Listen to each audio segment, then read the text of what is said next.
versus you. It's you versus you. It's you versus you. It's you versus you. It's you versus you. It's you versus you. It's you versus you. It's you versus you. It's you versus you. Time to clear your mental, everything you've been through. Looking in the mirror like you're the one with the issues. You against yourself, feel like you against the world. Internally battling all of the trauma. Hey, what's up, everybody? I'm Saquon. I'd like to welcome you all back to the You versus You podcast. This is episode 6 of the podcast, and I want to preemptively apologize. I'm a little under the weather today, but I'm going to try to bring to you all as much energy as I can. Today, we're going to have a compelling conversation, and I'm excited about it because I'm having this conversation with my brother. I'm also excited about it because, goddammit, this is a guest that I did not meet in the gym, okay? So I know people outside of the gym, okay? So let's get that straight. But no, so we're going to talk about hip-hop today, and we're going to talk about the impact that the culture has on the community, whether that's positive, whether that's negative. None of the information is going to be accusatory in nature. But again, we just want to have a good conversation shrouded around the merging of intellect. And hopefully we can add some value add to that topic. So with that being said, I'm happy to introduce my brother. He's actually the artist that did the theme song to the podcast. So this is my brother Darion. D, what up, man? I'm good, brother. How you feeling, man? Champ, I'm great, man. Good. Thank you so much for joining us today. Thanks for having me, brother. Absolutely, man. So let's dive right into this thing. Yeah. First of all, thank you again. I thanked you before, but now I have an opportunity to thank you publicly because the song that you created, I mean, it's such a great song. I mean, I always thought that you were an incredible lyricist anyway. I think I've told you that for years, right? For sure, yeah. So when I tapped you for this, I knew that you were going to create something special. For sure. And at least for me. And what this song did, it feels like it encompasses my overarching theme of everything that I'm creating with my podcast, right? From the monologue interviews that I've done, from when I feature people, regardless of the topic or theme, it encompasses everything. And that gives me the mindset of thinking, you know what? That's the power of hip hop, right? The power, the potential, well, the impact, not even potential, right? But that could also be positive and negative, right? For sure. Which is kind of, what we want to talk about today. So what are your thoughts on that? I mean, my thoughts are the same. There's it's hip hop, it's music, it's repetitive, it's everywhere. It's the biggest genre of music in the land, in the world right now. So when you think about the impact, when you think about the messaging, you think about all those things, it's going to definitely impact the mental of society for sure. So, I mean, it's just one of those things, like when I create, and even for the intro of the podcast is, knowing you personally and just knowing these struggles, even with my own struggles personally, like mental health and things like that, it's something that a lot of people can connect with. And I think that's why I was eager and excited when you hit me up. I was like, yeah, I definitely got you. And that's why I also think it came pretty naturally for me to get it laid out and put it together. It was, it's just one of those things where, being an artist, I understand that I'm speaking to people. Regardless if I want to hold any responsibility, I know that my words reach people and some people may not care and some people will take them to heart. So I try to approach my lyricism in my songs with that level of care of, I know it's going to impact somebody. Regardless if I want to claim myself to be responsible for that impact or not, I know it is at the end of the day. Gotcha. So you mentioned the huge impact that our music has on the world, right? But I just want to draw a little bit from a historical context, right? So back in the 80s, right, in my opinion, hip hop had an overall theme of positivity, right? Competition was associated with it, but you really didn't encounter anything that was denigrating, in my opinion, right? Right. But I think that while that was on its emergence, I think domestically and I think geopolitically, things were on the rise, on the landscape. Right. Particularly, this is the Reagan era. And a lot of the things that we saw then, we kind of see now, with what Trump's doing and his mandates with regard to the overall deregulation and shrinking of government. Right. So back in the 80s, Reagan had his term, again, did the same thing, but he called it starving the beast. Right. Right? And you starve the beast by you taking all of the government's power away and Right. privatizing Everything, yeah. all of the sectors that you can. Right. Right? So the prison system, so on and so forth, right? So I bring that up because it seems like there was a time when hip hop changed, or the trajectory, the intent of it. Yeah. And I want to bring up that alleged conversation that took place For sure. between Yeah. the record execs, right? Yeah. The private owners of the prisons.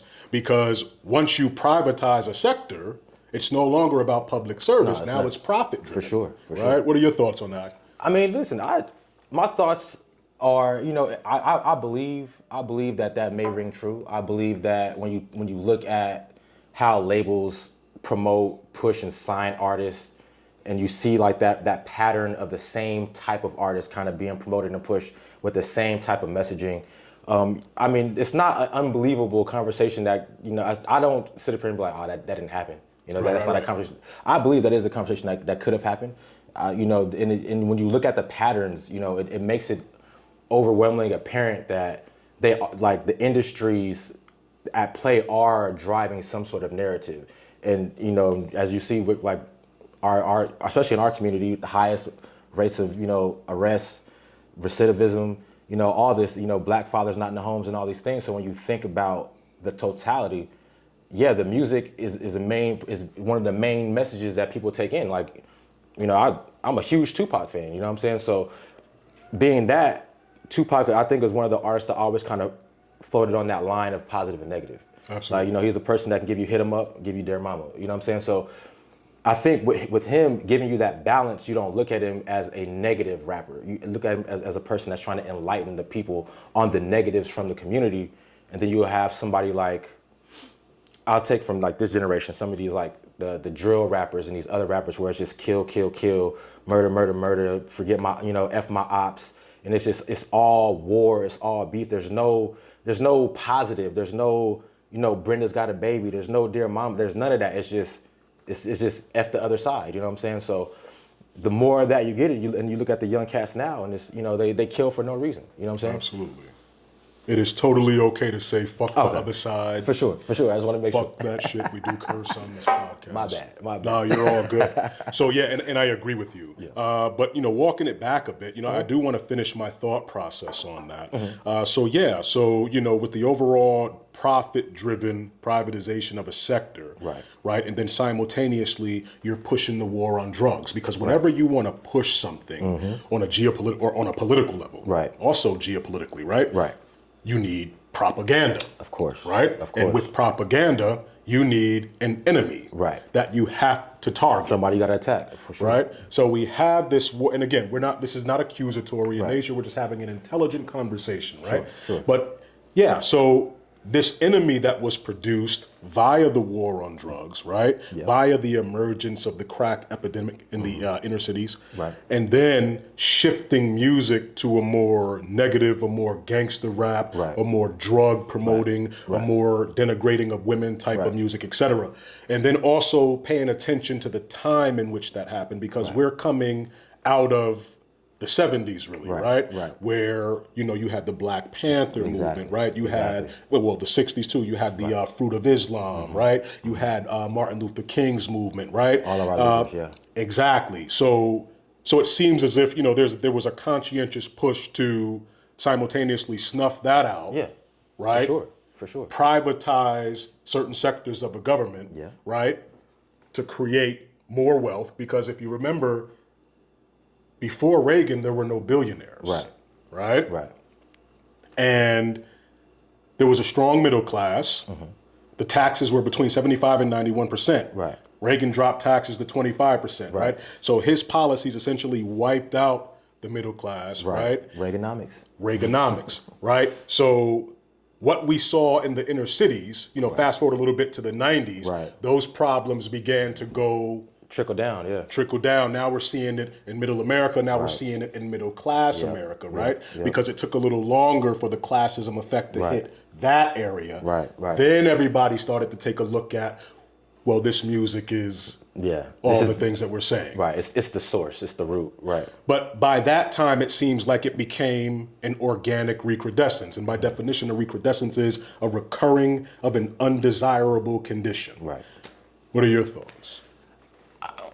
My thoughts are, I think that's when you look at the full scope, piggybacking on like the Panthers and everything, and you realize that the federal government via the FBI really targeted and set out to destroy these leadership programs in the black community. So when you think about it, we remove the leaders, we remove the fathers, we pump in music that is, full of negative connotations and all these things. And then you see the destruction of the community in a sense where, you have welfare, you have all these things that kind of double that impact of keeping fathers out of the home, keeping mothers single, and raising these children that they really can't raise alone. So it just perpetuates because now you have young boys that are trying to be men, take care of their families, and the only way they really know or understand to do that is to go to the streets. They don't have role models that say, hey, no, you can start a business, you can go to school, you can do these things. They have the rappers, they have the hustlers, and they have the gangsters on the street that they idolize and they look up to, and they see they have all these material things that they also want. And the only path they see to that success is, hustling, gang banging, and the same avenues that are promoted in the music. So, it's one of those things where, you don't want to place blame, but you kind of have to look at the trail where it leads back to, in a sense.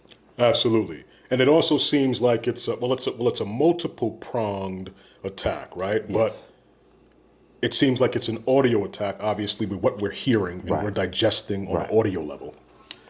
But then there's also there's an attack with imagery, right? True, very true.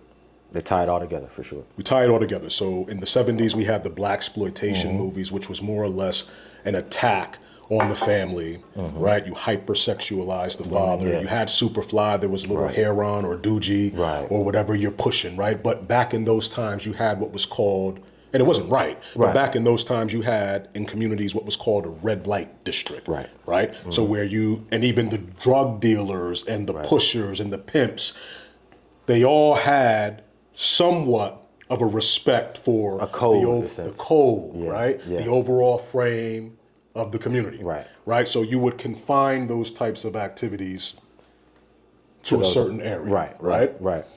Even on Sundays, right? You would chill with certain activities because, exactly, right? You had the religion. So so there was a healthy, if I can dare say healthy, symbiotic relationship between the people that were hurting the community and the people that were trying to build the fabric. Go ahead. Yeah, I agree. I think, that it was a healthy respect for community that they had. Like a lot of these, especially these first generation hustlers, they come from, knowing Panthers and their parents being activists. So I think they had a mutual respect for community and understanding that what I'm doing is going to cause damage. So let me try to minimize that damage as much as I can by following a code. We're not gonna hustle by schools. We're not gonna do things on certain days, like on Sundays when grandma and everybody's going to church. But I think over time, like as you take those leaders out, whether it be from death, jail, and the very different ways people are removed from the community, the younger generations don't have that guidance. And even now, like you look at it 20, 30 years later, and you look at the young niggas today, and it's like I said, they don't care. Like just in Texas. Maybe last week, they killed a rapper and his daughter together. You know what I'm saying? So it's like, I'm from the streets, I gangbang and all that. It was rules like, you catch your enemy with their kids, you let them go. It's a pass. You catch, like you don't have no problem with that man, kids. You got a problem with that man. So I think though that like the rules and the morals have, at this point, fully been diluted and are no longer existent because when you just look at how the element operates now, it's way more cutthroat, it's way more savage, and it's way more vicious, which I think is the driving force because now you're going to get even more people funneling into the prisons, and making them even more money off everybody that's in a cell. So it's just one of those things where you remove the positive figures, even if they're a negative individual in the sense of a hustler, but if he's a hustler with some sense, he's going to tell somebody underneath him like, look, this is only a means to get to here, you got to find an exit. You cannot hustle forever. You cannot be out here 70, 80 years old thinking you're still gonna be a hustler. Like, it doesn't work that way. This is a young man's sport. So this is something you do while you're young, and then you transition. You transition to business ownership, and you try to clean it up in some sort of way. And I think a lot of that is missing now in terms of the streets, in terms of that aspect, which is, to me, a testament to their strategy. I think it worked. or it's working very Absolutely. I agree 100%. You know, when you said that, and you spoke very beautifully there, I immediately, when you said that, I thought about The Matrix 2. Neo goes into the White Room. He meets the architect of the Matrix. Long story short, he finds out he isn't the only one. And it was a cathartic moment where he said, Zion, the architect said, Zion is about to be destroyed. This is the 6th time that we've destroyed it, right? But that wasn't the most cathartic statement to me. To me, the most cathartic statement came right after that, when he said, and we have become increasingly efficient at it. And I reference that because, you know, each generation, it seems like, is taken out faster and the efficacy rate. Right. It's impeccable. Crazy. It's crazy. And I referenced that because, walking it back a bit, we were talking about, you know, the red light district. You referenced the code of ethics among gangsters. Yes. But this crack demon was a different kind of animal. Different. Way different. It completely it turned us into animals. No, it did. I hustled it. My mother was on crack for a huge portion of my life. Right. So I had a first-hand view Both sides. on both sides of what this did to a people, to a community, right? And we're not, this isn't victim talk. We're not pushing blame. But again, this is just a factual, historical account of what transpired. You're from the West Coast. I'm from up north, the inner city. I saw how it destroyed a community in conjunction to a gradual de-skilling of people with this project situation. But I digress. That's a conversation for another time. So shifting gears a bit. And again, I said it in the beginning, and I genuinely mean this, and I want y'all to know, we're gonna shout his music out at the end. But yo, bro, you are an amazing artist. Like your artist, first of all, you create beats, right? You you engineer, you're like Khaled. You can make the record, you can produce the record, you can put it out. I can and if they fuck with you, you'll let one go. Right. Upon their head, right? It's my Khaled rendition, right? But your lyrics are inspiring as well, right? And kind of like the Tupac thing that you referenced, right? Like you're multifaceted. You can talk about different things, right? And you were an artist as a young man as well. Yes. Now, we were neighbors, right? For the better part of 10 years. Yeah. Right? You're a great man, and I've said that to you before. You're a great husband, and now you're a fantastic father. Right? Like he's the dude, he decorates the house for every holiday. It looks amazing, right? His daughter, oh my goodness, man, his daughter dances. She's going viral on Instagram. He's an amazing husband. He's just an all-around family man. He's an excellent griller. Not good as me though. Listen, well, no, his brisket, I don't even know how to make brisket. Your brisket is way better than my brisket. Blessings. No, but you're a great griller. Just an overall great man. Now, as an artist, because you had one set of learned behaviors from the gangbanging, our upbringing, right? That's an epigenetic influence. The environment influences the gene. Right? Come from a strong family, right? But now you have your own family and you're doing these things. So now you have new epigenetic influences, right? You have new sets of learned behaviors that are now influencing who you are. Right. How does that impact you as an artist and ultimately your artistry? I look at it as just growth, right? As a human, you know, it's either you're gonna learn from your mistakes or you're gonna keep making the same mistakes until either you find yourself in a trap or you find yourself in a cell. And I'm a person that, there was I'm not probably gonna quote it correctly, but it was a person that said essentially like a wise man, like they said like a wise man learns from his mistakes, and they said, but a smart man learns from somebody else's mistakes. Facts. So I've always been a person that, you know, everybody that was around me, whether it was negative in any element of life that I was in, whether it's the streets, music, anything, I pay attention to everybody around me and their situations and the mistakes they make, so I don't make those same mistakes. So it's just one of those things where, you know, early on in my music career, I was definitely, you know, everything was gang bang this, gang bang that. It wasn't really a lot of positive messaging in the music, but as I got older and my eyes opened to a lot of different perspectives and just growing as a human, the music started to mold. Even my name changed. You know, like it went from KO310 to King K because the mentality changed. Like I'm no longer a gangster. I'm more of a king. I have a family. I have princesses. I have a queen. I have a kingdom. I have a castle. So I have to put myself in a different situation to be able to tell a story to these young guys and say, hey, look, I understand where you are right now. I understand that, you know, you're surrounded in these elements, but there is a way out. There is a way for you to progress and not keep going down the path of destruction. And you can turn this around and still be real and still be authentic and not be fake. You know what I'm saying? Because I've grown doesn't mean that when a problem comes my way, I'm just gonna back down. You know, it means that I'm gonna be a lot more calculated in how I move and not reckless about it. And I'm only gonna jump on things that I feel are a threat to the family. So, you know, musically I express that, and musically it's about, you know, building family, caring about the family, understanding where you came from, and not, you know, you don't have to shun it. You can embrace where you came from and show like, hey, this made me who I am today. This made me the man I am. This helped me develop these perspectives, because if I didn't go through a lot of these negative situations, I would not have been able to learn from them to be who I am today. So it's one of those things where I think if more people, especially the young guys, if they open up their minds to trying to see more than just what's right in front of them, I think we would probably see our generation these younger generations really start to wake up and maybe change the cycle and break the cycle. Awesome. And the reason why I asked you that is because when we look at the biggest artists in the game, right? Right. Whomever they may be, it seemed, okay, let me say it like this. With this mental health thing,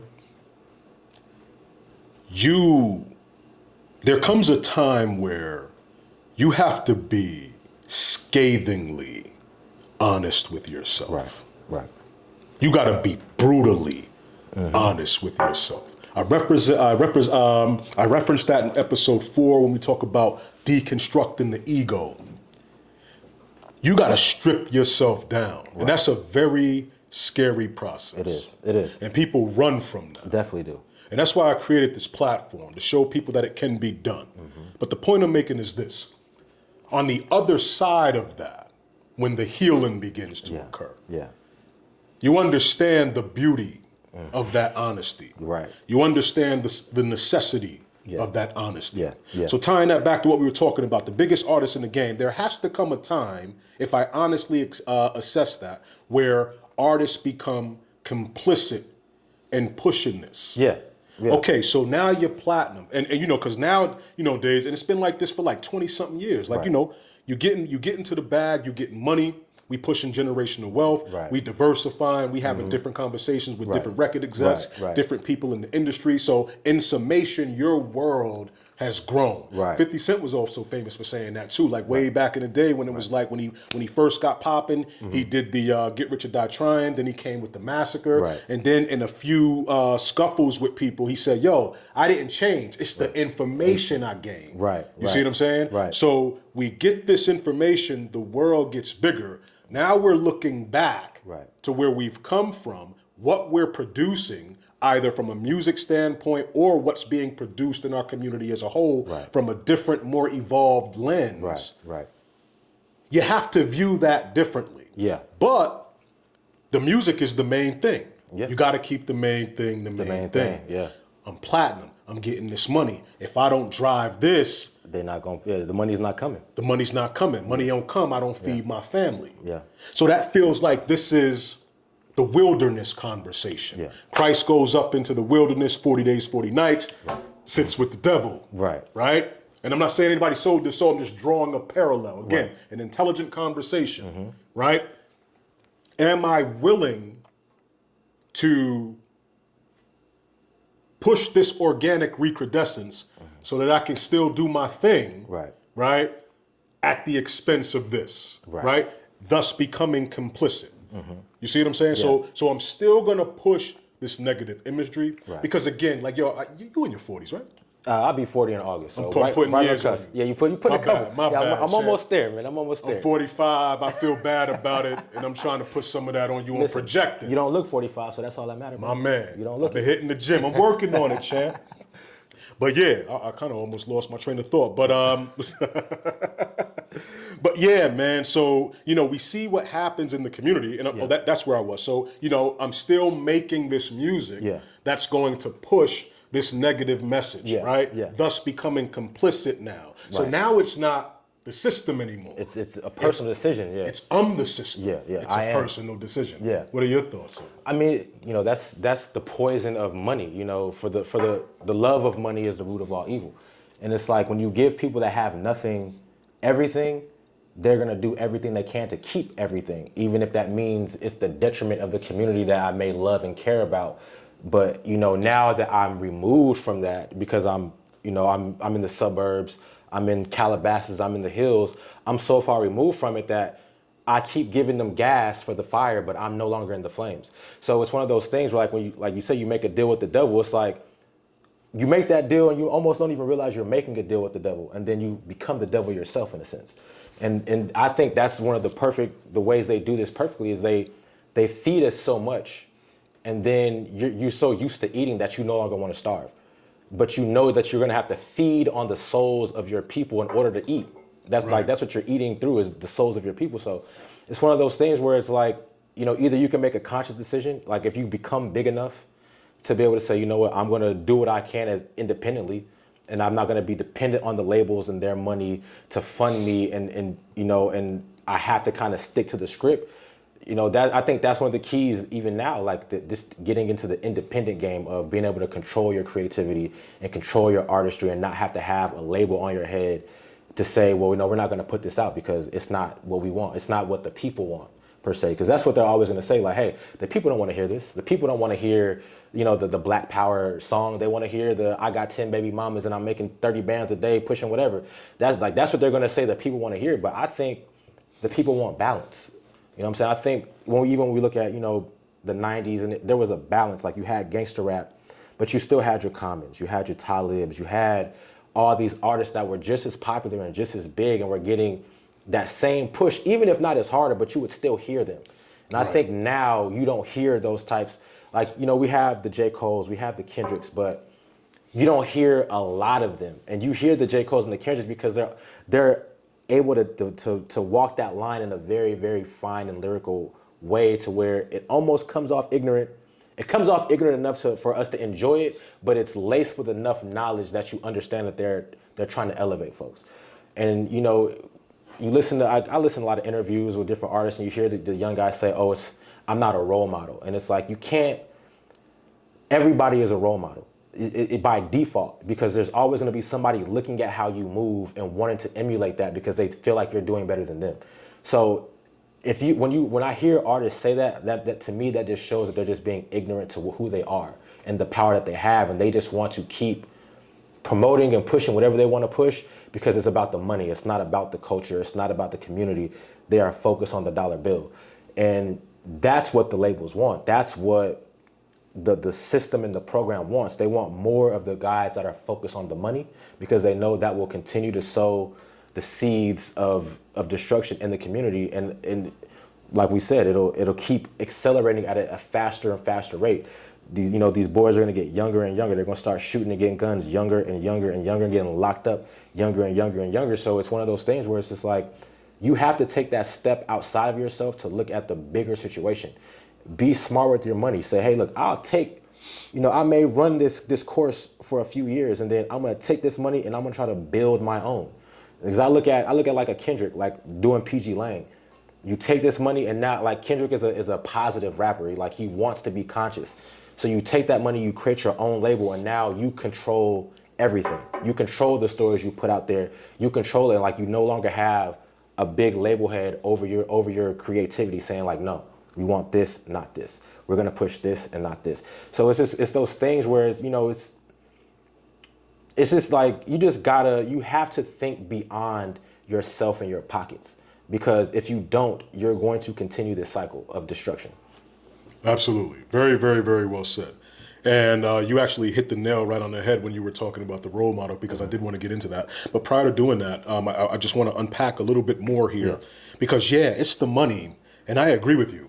But from a mental health standpoint, how much of it is also an identity crisis. And what I mean by that is on two ways, because, well, I referenced this in 3 episodes slightly. So shout out to Diana, shout out to Brandy. Her and I, we talked about each of those episodes, we talked about the many masks that we wear, right? And then shout out to Emarlos as well, because that was our very first episode, and we talked about the distinction between the types of music. So I definitely want to shout out the 3 of y'all.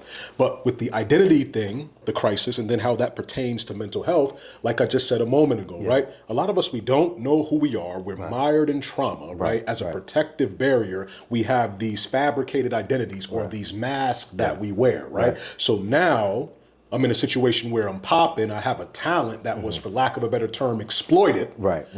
And now I'm this thing on a large scale. And that's all. And I never dealt with any trauma. I didn't even know I had trauma. Right.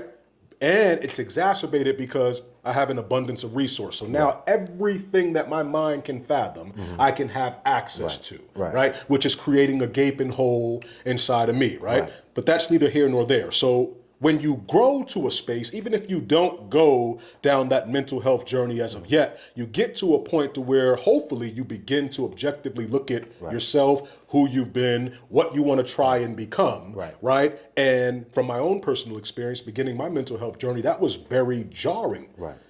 Like that shook me to my core. I remember some of our conversations early on. So imagine if I'm platinum. Imagine if I got 20 million followers. Like, so I can see how dangerous that can be. So how much of it do you also think is an identity crisis, man? I think it's at least half, right? Because you have the half that's giving you this opportunity, and then you have the half of yourself that doesn't understand what this opportunity is really gonna bring. And then on top of that, you surround yourself with people that are also not awakened. So you surround yourself with yes men, or you surround yourself with people that are honestly gonna tell you to keep going down the same path, because they're feeding off of you. They're seeing your success and they want to eat off of that. So they're not going to help you grow mentally. They're not going to help you fill those voids. They're going to try to also exploit you and keep you on this path because they know this path is a meal ticket in a sense.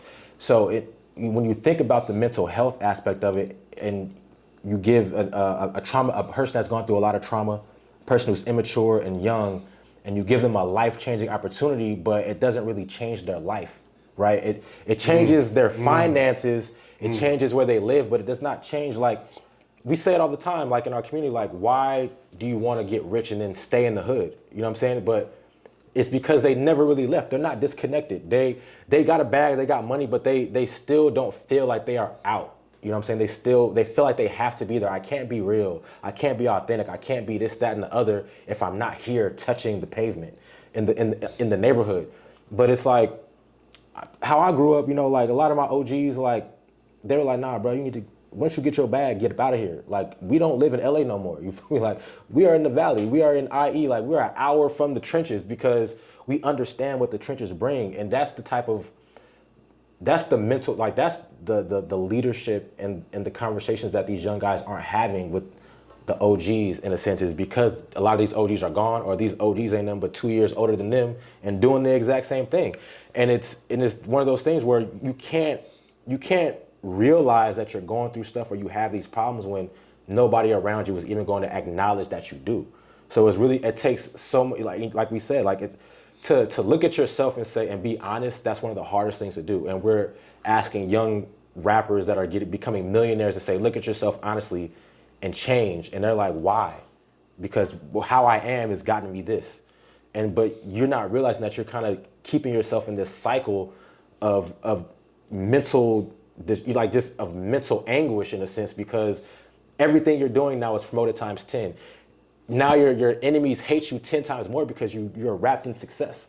So they want to kill you and they want to damage you even more because they see the success that they don't have and they also want.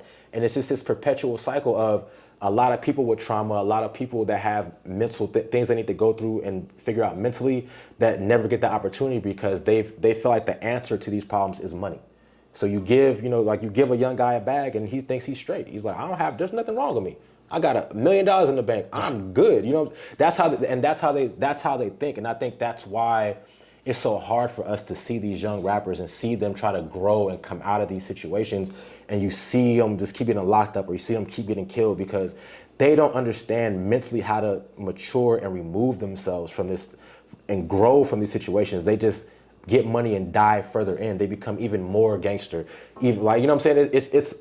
It's a mind-blowing cycle now that I'm like older and I've realized like the damage that it does when you think about it mentally, like just having to be on your P's and Q's 24/7, always looking over your shoulder, always having to be hyper aware of who's around you and where you are. And these mental things that you have to go through that have you this way, that program you be this way, to be this way, are what these young artists need to figure out and need to address that they aren't addressing. Facts. Yo, you got the hardest bar of 2025. Oh. He didn't even catch it.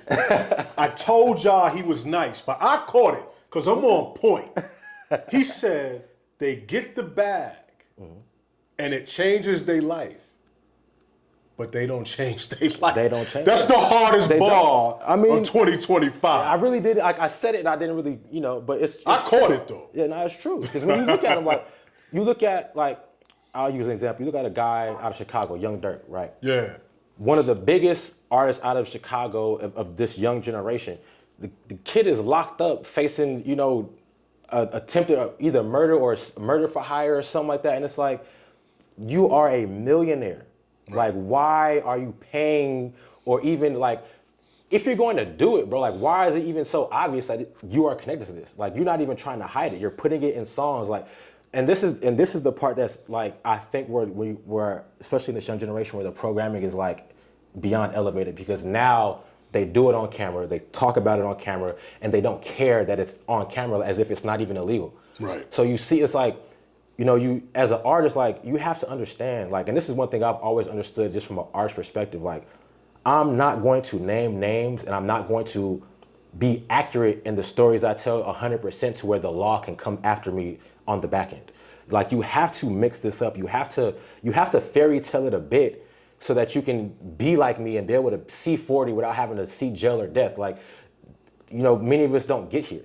So that's one of the biggest things like that I pay attention to with these young boys now. Is like, these niggas are really out here telling on themselves and then baffled why they're getting caught up. And it's like, because you've gotten this money, you've been elevated, but you have not left the mental state of being on the block. You are still acting like you have to be out here pressing the front line, pressing like gang, like doing all these things. Like, you don't. Like, you are now a successful person.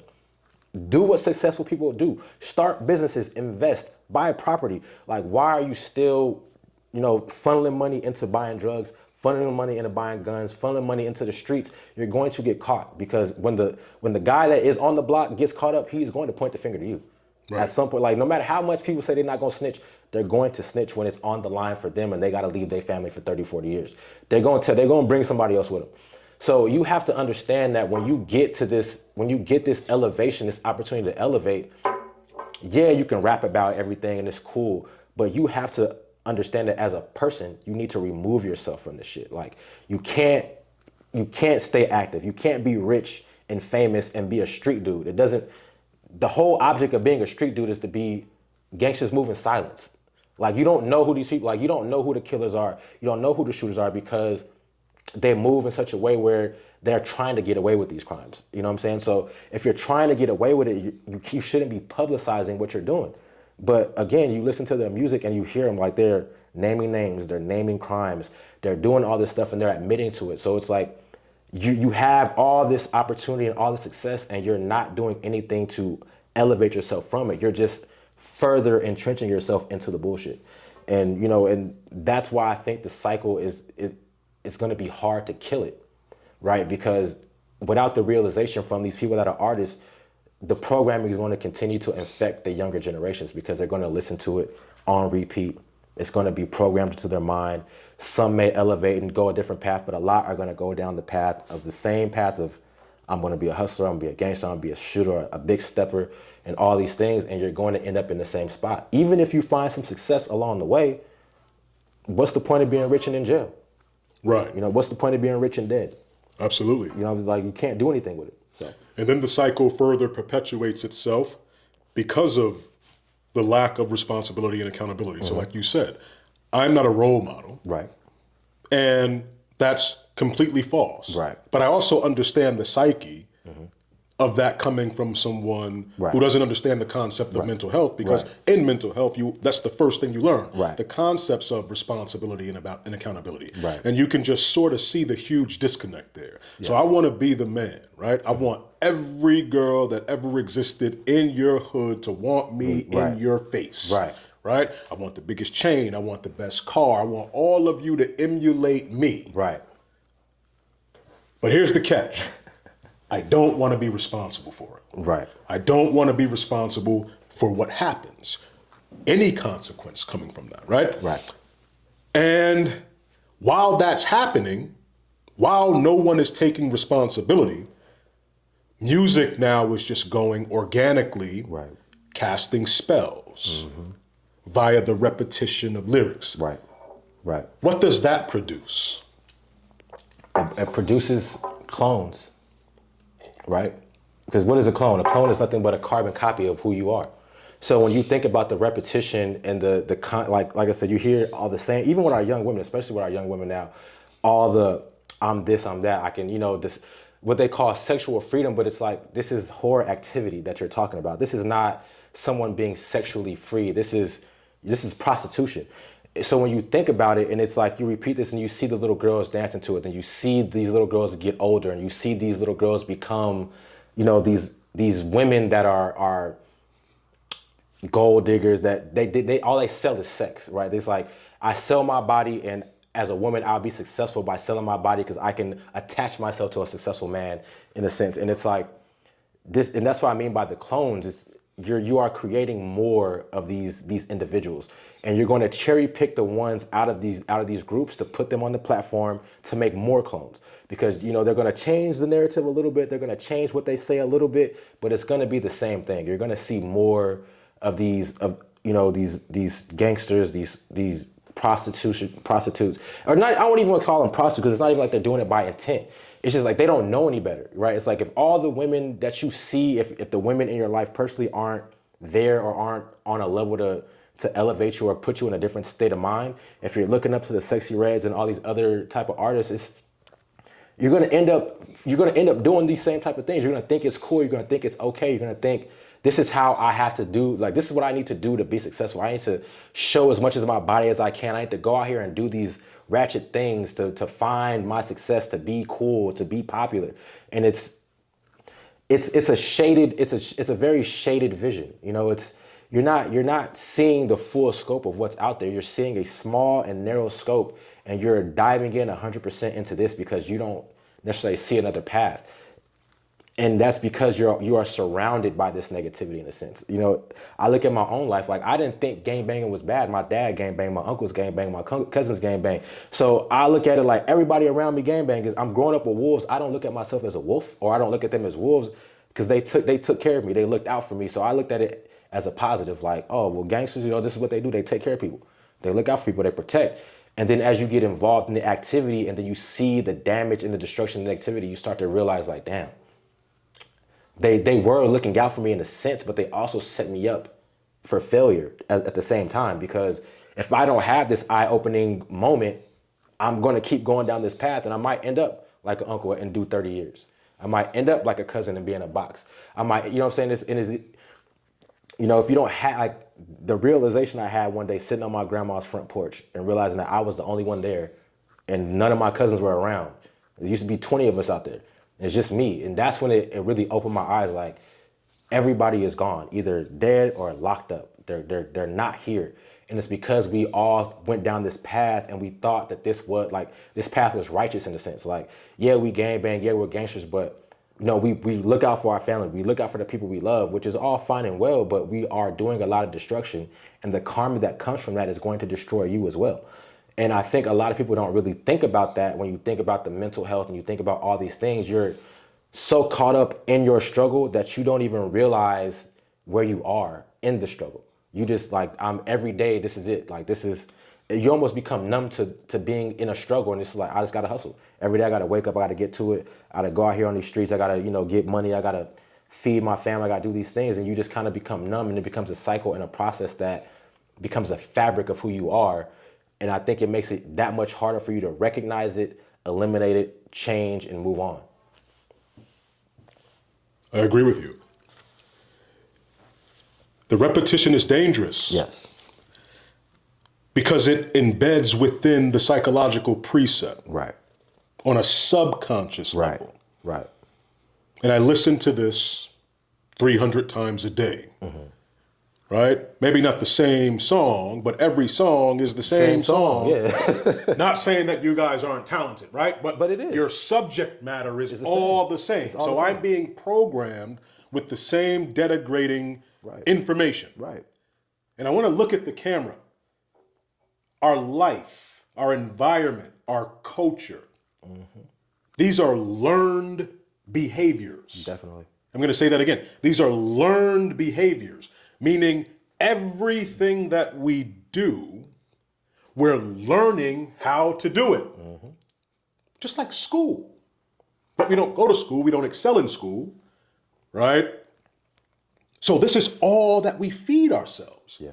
So again, it goes deep within the psyche. So logically, I know you're not the op, Right. right? Right.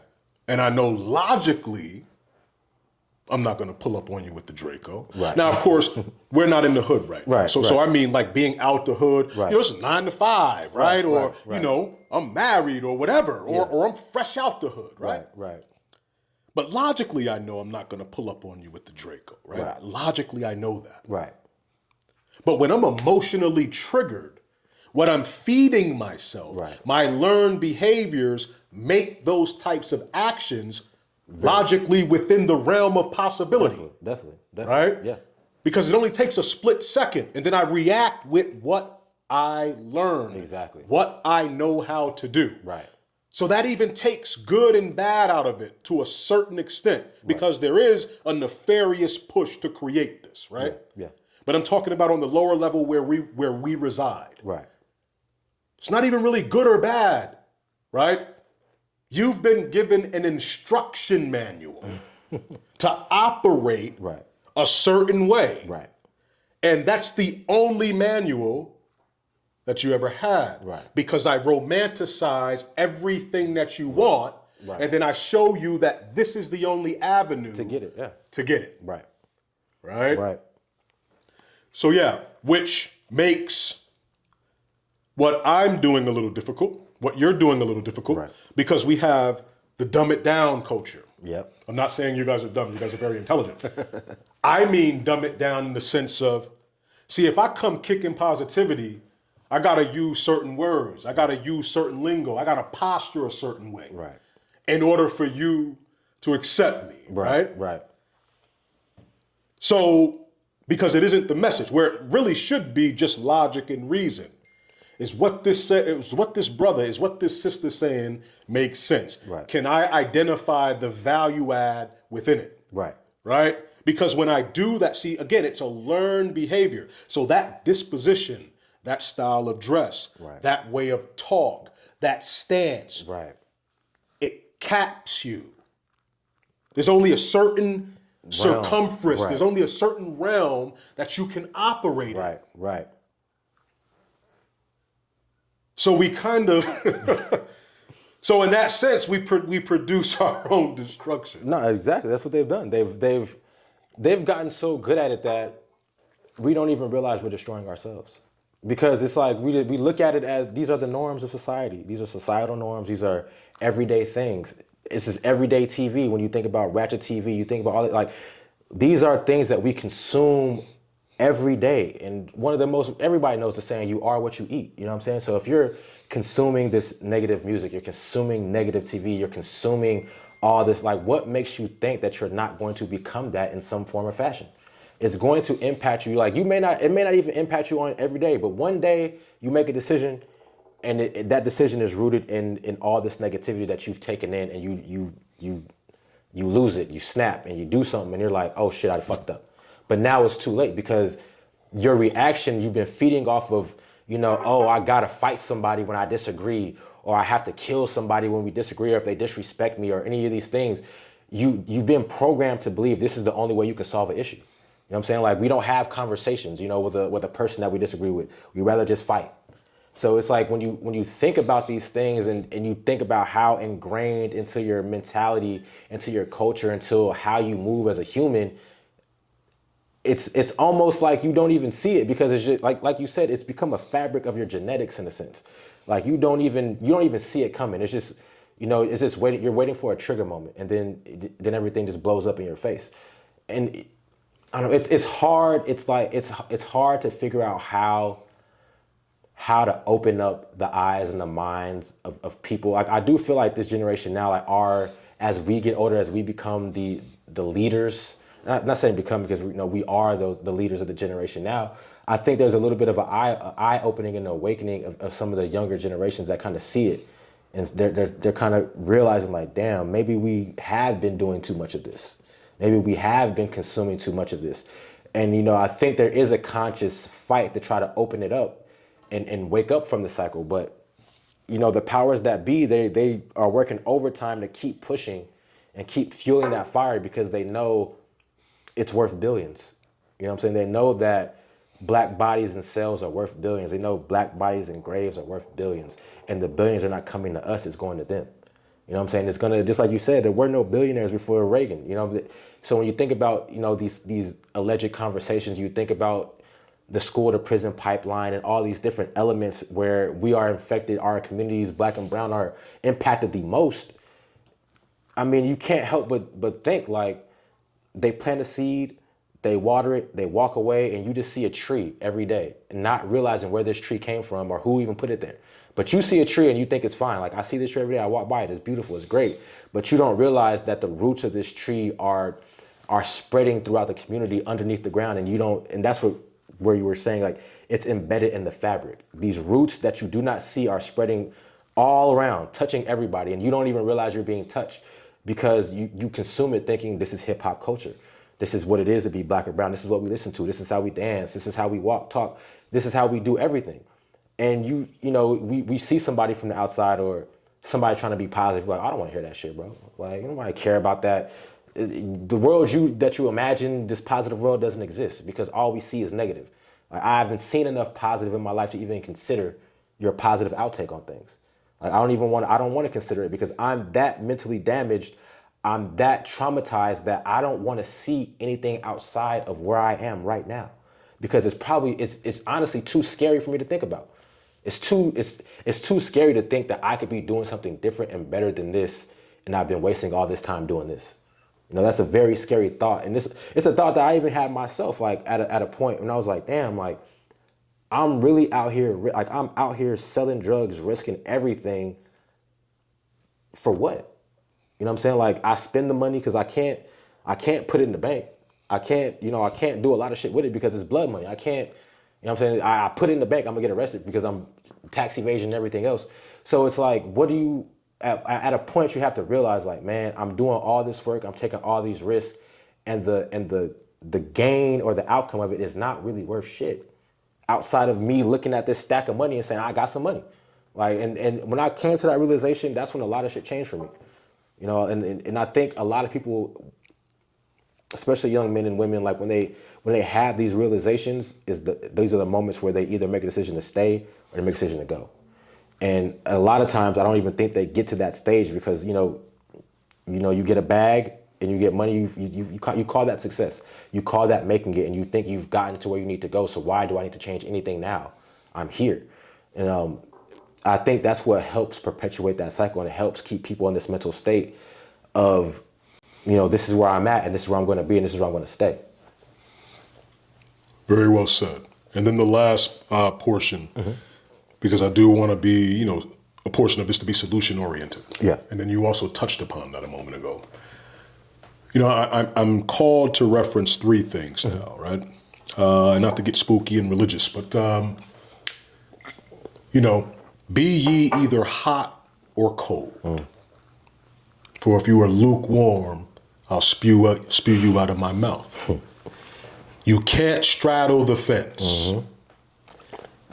The wages of sin will be death. Right. In Islam, the truth it tastes sweet in the mouth, Right. but it's bitter in the stomach. So let's talk about those things. Art in life. When we talk about the solution, I think we have to get to a point to where we have to be ready to accept that our culture is nothing more than a series of learned behaviors, Right. and that there are arguably better, more beneficial learned Right. No, behaviors. They definitely are. And then when the argument or the counter comes from that, and we say, okay, well, yo, hip hop has produced X amount of millionaires and billionaires. Right. Right? But what's the opportunity cost? Let's quantify that. Right. So let's say I got 1,000 billionaires. Right. Right? And for shits and giggles and conversations purposes, let's say I got 1 million fucked up individuals. Right.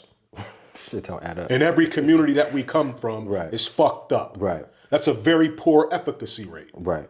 Right. And at this rate, We're going to destroy more than we succeed. right. Right. So I have to be hot or cold, right? And let's not be self-righteous here because we all do it. I'm all guilty. That's why I always say we, Right. right?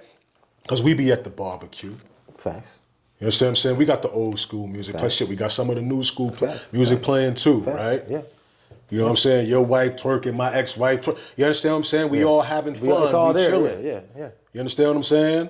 But Callie and Marley, and then even when we were young, see, Right. and our parents did it. See, it embeds within the psyche. Right. Right. And it's so beautiful, like you just said, those roots or those tentacles, Right. because this is how it gets you. Right. Because now the song, the denigrating lyrics, is now attached to a fond memory. Right. Well, this was the cookout. I was with mom. I was with dad. I was Yeah. with mom and Dad, dad. exactly. I saw how they were interacting. They were happy. These were some of the happiest times in my life. Right. So then it's no longer hot and cold. Now it's lukewarm. Right.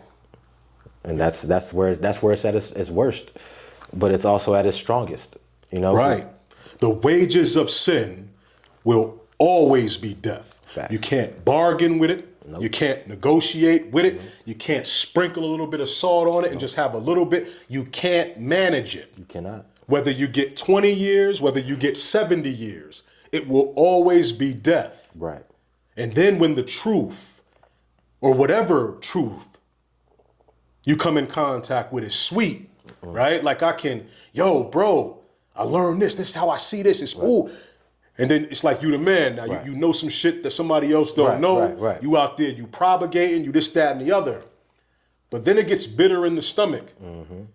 Because with that realization, you realize, oh, damn, now I got to give this up. I got to give the cigarettes up. I got to give the liquor up. I got to give the cigars up. I can't be out here having sex all promiscuously and all. So it becomes very bitter. Right.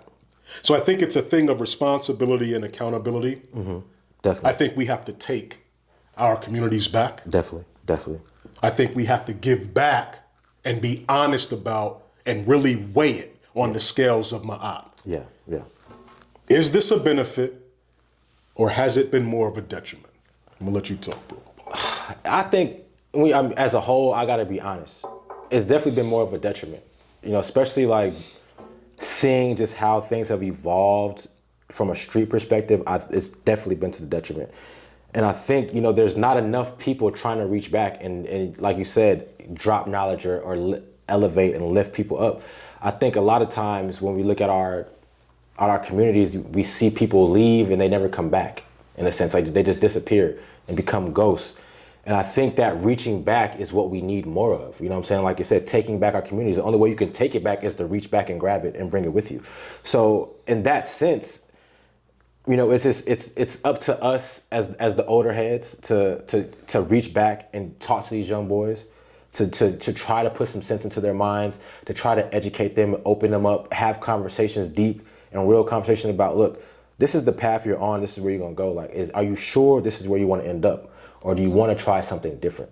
You know what I'm saying? Like, this does not mean that you can't tell your story creatively, but you should be very guarded and precise and calculated in how you tell it. So you tell it in such a way that you're not glorifying what you've been through, but just saying, this is what I've been through and this is what I've been through and this is how I've learned from that and become a better person from these struggles. And, you know, that's a lot of that is what's missing is like, there's not a lot of reaching back or there's not a lot of reflection. It's just, I'm doing this, I'm doing this, I'm doing this. And there's no like rhyme or reason. It's just, I'm doing this because it's bringing me something like money, or it's bringing me something like success, or it's bringing me women, or it's bringing me whatever, you know, the worldly things. Is bringing me all these things, but it's not bringing me any substance, and I'm not giving anyone else any substance. So we're creating this world that has nothing for anybody to hold on to. Yeah, we can relate these things to great memories and great moments, but at the end of the day, the song is not really the memory of the moment. It's the people. That's what is really making you happy. It's the fact that you were with mom and dad dancing to the song is what made you happy. It's not the song. It could have been any song. It could have been the Electric Slide. It's just as powerful as any other song at the black barbecue. You know what I'm saying? Like, and it's a great song. It has they say nothing. You know what I'm saying? It's just a beat, really, if we're being honest. But that's the part of it that I struggle with sometimes. It's like, damn, like how do we disconnect the negative music from the positive memories so we can see that the music, like I think we take those positive memories and say, oh, the music isn't that bad. It's not all, it's not all horrible, but it's like, a good person taking a negative song and creating a positive moment is not, that's easy to do. But when you think about everybody else, people that are struggling, the people that aren't there, they don't, they are entrapped almost by this music. It's almost like a chain that keeps you right here in this mindset of being in the struggle. And that's why you connect. I connect to this song because it represents the struggle for me. And I think we have to get beyond the struggle. And I think that's a place where we, as a black community, I think we still see ourselves like in this, post Jim Crow era of we're still struggling. Like we don't have it. We don't got it. And I feel like I look at a lot of my friends now, like married with children. Like when I was growing up, I wouldn't think I would know, like I would never see this. Like I'm so used to single parent households and all these different things. Like I would never think that by the time I was 30, 40, that most of my friends would be married and, in successful relationships per se. Like, these are things that we don't even fathom because we are so much entrenched in the struggle that we think the struggle is all we're supposed to know. And without reaching out of these communities, or not the community, but without looking beyond the struggle, we never really are going to open our eyes to what else is out there. I think we're just so stuck mentally in the struggle that's why it continues to perpetuate generation after generation after generation. And it gets worse. And it gets, it seems like these things happen as people get younger and younger and younger. And it's mind blowing and baffling, to how we grow from it as a whole, as a whole community. How do we elevate ourselves from this? Do we try to support different artists? Do we boycott the labels? What do we do? Like, it's a hard thing to try to pinpoint and make a strategy behind, outside of just trying to reach as many young people as you can to try to open their eyes to it individually. Yeah, I think you're right. It's certainly challenging, and I don't profess to have the answers. Right. I think that for me, we have to strike a balance of understanding that we have to see ourselves as an individual, but we also have to see ourselves as an aggregate, a part of a whole. So I think aggregation is going to be a key in that. So I need to be responsible for my individual decisions, understanding that the environment that I'm creating, not just in my home life, but at work, with friends, whomever it is, right? Particularly if I have some influence, is going to impact them a certain way. So I have to be conscious and aware enough. So I think awareness is a component as well, to where, you know what? I don't listen to this type of music anymore. Right. I don't do this. And I don't even have to profess that. Right. My actions show that. Yeah, for sure. Like when you come around, you don't have that. You don't have anything but positivity. Right. You don't have anything on that speaks to anything other than elevated emotions. Right. And then what that does is these new thoughts produce new behaviors. I'm able to take that behavior, shape my environment, anyone that comes within my environment, so on and so forth, right? And again, the whole part of aggregation is, I am a sum of a whole. You do that. That brother does that. That sister does that. That sister. You understand what I'm saying? And then, the fabric of our community in time begins to change, I believe. But again, I think that the wages of sin will always be death. Definitely. I think that the poison has to be extracted out. We can't play with it. Yes. We have to at some point call it what it is, Right. and be willing to deal with whatever repercussions that may come from Yeah, that. for sure. That's a hard pill to swallow, man. Yeah. It's a hard pill to swallow. Because I'm not saying I don't support you. Right. I'm saying I don't support you doing this. Right. Like I don't support the destruction. I don't support I don't support what is being done to the community by the music, by these industries, right? Because like, and even myself, I don't listen to a lot of, like I listen to more, like I still listen to Pac, but I don't listen to a lot of new music because I don't want to be influenced, even in my own creativity, to even try to make something like that. You know what I'm saying? Like I listen to myself or I listen to nothing. Right. You know what I'm saying? Because I know when I listen to myself, I know where I'm coming from. I know what I'm trying to say and what I'm trying to do, and I know it's coming from a place of elevation. And you know, I'm not glorifying that I used to gangbang. I'm just telling the story like, look, I struggled. Like I did these things. I had, like at the time, I thought this is what I had to do 100%.